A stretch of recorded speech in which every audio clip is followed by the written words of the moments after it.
વિડીયોમાં તમે જે બહેનોને જોઈ રહ્યા છો આ બહેનો ભેગા મળીને સરકારના મગજનું ઓપરેશન કરી રહી છે। જી હા, સરકારના મગજનું ઓપરેશન તમે સાચું જ સાંભળ્યું। વાત એમ છે કે રાજકોટના ધોરાજીમાં આશા વર્કર બહેનો એક બગીચામાં ભેગા થયા અને અનોખો વિરોધ શરૂ કર્યો। કારણ કે પડતર માંગણીઓ છેલ્લા ઘણા સમયથી ટલ્લે ચડેલી છે। આ મહિલાઓની મૂળ માંગણી એવી છે કે હાઈકોર્ટ દ્વારા જે ચુકાદો આપવામાં આવ્યો એ રીતે લઘુત્તમ વેતન ચૂકવવામાં આવે અથવા તો એ નિયમોનું પાલન કરવામાં આવે। જોકે લાંબા સમયથી આ પડતર પ્રશ્નોનો ઉકેલ ન આવતા મહિલાઓએ અનોખો વિરોધ કર્યો, જેમાં ફક્ત સરકારના મગજનું ઓપરેશન નહીં પરંતુ ન બોલવું, ન સાંભળવું, ન જોવું જેવી પ્રતિકૃતિ પણ બનાવવામાં આવી હતી।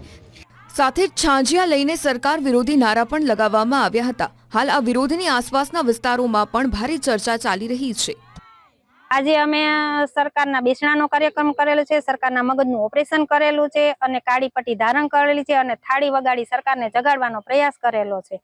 હવે આ બધા કામ અમારે મજબૂરીથી કરવા પડ્યા છે, કારણ કે સરકાર પાસે સરકારે જે હાઈકોર્ટમાં ચુકાદો આવેલો હતો એ અમને સમયસર એનું ચૂકવણું કરેલું નથી અને હજી સુધી એનો ચુકાદો આપેલો નથી। ઉલટાની સરકાર અમારી સામે અપીલમાં ગઈ છે, તો એ સરકાર અમને કાયમી કર્મચારી ગણે, લઘુત્તમ વેતન આપે અને જે પગાર નક્કી કરેલો છે 24,800 એ સમયસર અમને ચૂકવે।